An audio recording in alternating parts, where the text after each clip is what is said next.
Today we're going to talk about the 5 different elements that almost every narcissist uses to get in your head. I want you to realize that all of these are going to sound so illogical, and I understand that. You cannot create logic out of the illogical, and you, being a sane person, are going to want to make sense of it. This is what we do when we have a struggle in our lives. We want to make sense of it. We want closure. We want peace. However, when you're around a narcissist, you will never have peace. You will never feel that they want logic to enter into anything at all. And I'm going to tell you the 5 different elements that I see always in all narcissists, and we're going to talk about how you can cope a little bit with them. Number 1, they always are going to act superior. So it's never going to be an even relationship.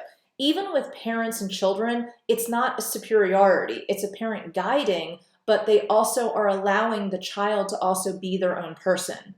With a narcissist, whether it's with a parent, a partner, a friend, the narcissist does not want you to be your own person. The narcissist doesn't want you to have a mind of your own, and anything that you think or do is always going to seem like it's wrong to the narcissist. They always have to feel superior. Number 2, the narcissist is always feeling like they are enlightened in some way. So it's either that they have some special gift, or that God is looking down on them differently, or they're in a higher spiritual plane, or they're better in spirituality in some way. They pray better, they do everything better in some way. They're always making you feel like you are just not doing it quite right. They might actually even encourage you to be spiritual. They might encourage you to do certain things, but they're only encouraging you so that they can tell you how you are not as good as them. So what looks like to you in the beginning is someone kind of taking you under their wing might actually be someone trying to push you down constantly. They want you to feel bad. Which brings me to the 3rd, is that they always want to push blame. They are not someone that can ever own anything that they do to someone else. They hurt people all of the time, and they really don't care. They might tell you that they care, but their actions show over and over that they repeat the same behaviors. Now, you and I, if we hurt someone, we would immediately say sorry, or we'd want to rectify it in some way.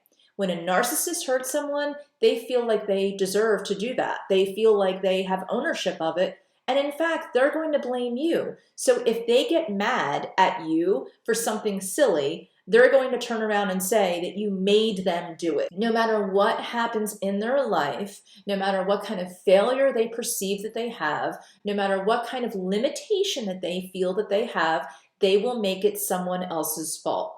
If they have a bad night's sleep, it's your fault. If they slept too much, it's your fault. It just doesn't matter. It's always going to be your fault. The other element that is really interesting, and this is how they get in your head, is they act like they are a helper or a guide or some kind of support for you.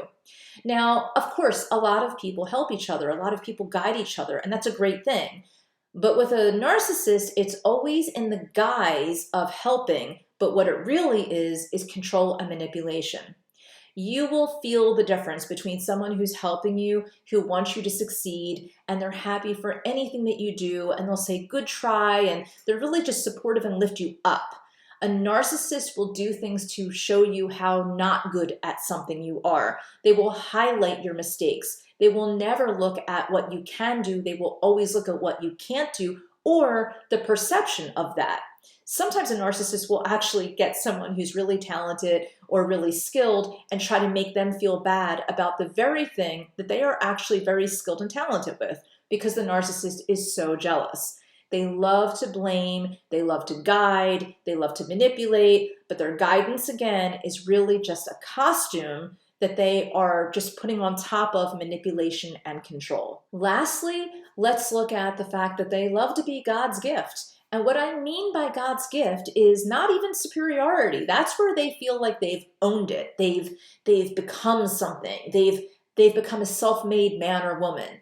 But being God's gift just means that you should just be really lucky that you are in the shadow of their light. They feel that you should just be lucky to be in their presence. They do not feel at all that there's an equal relationship. They don't feel lucky to be with you. They will say it sometimes just to kind of bring you into this web, but they don't feel that way. They have this air about them that they are God's gift to everyone, and they make it like anyone who doesn't see that must be a horrible person. All of this can really, really wear you down. And if you are a child of a narcissist, you may not even realize some of these behaviors until much later, like right now maybe. So what does this do to you? This can really make you feel like you're not worthy, that you're not worthy of love, not worthy of success. It can actually create really bad habits where you might overeat or overspend because you're always living in a place of having nothing. You're always feeling like you need to fill yourself up because you never got the love that you deserved, or you're not getting the love that you deserve. So what are some ways that you can deal with this? If you need to deal with a narcissist, if you can't get away from the narcissist right away, how can you cope? Number one, you just have to understand that whenever they're kind to you, that kindness is really just bait. They're not turning a new leaf, okay? They are just throwing the bait out there, hoping that you'll bite so they can reel you in just to drop you down again. Everything that they do is about making you feel bad so that they can keep living all of these elements, because without you feeling bad, a lot of these elements can't exist for them. If these elements can't exist for them, it shatters their world. So they're going to want to always make someone the bad guy, someone stupid, someone not as worthy. And it's probably you right now if you're looking at this. What does this do to you? It makes you feel like you're not worthy. It makes you feel like you can't do enough for anyone, including yourself. So you need to get that mindset that they are just a character. They are not worth all of your energy. You don't have to laugh at all of their jokes. You don't have to listen to them complain. You don't have to do anything with them. But if you do have to be around them, just get the mindset that these are just character people that have really poor coping strategies, and they're actually very weak. I have another video for you. Please subscribe and ring the bell so that we can stay connected.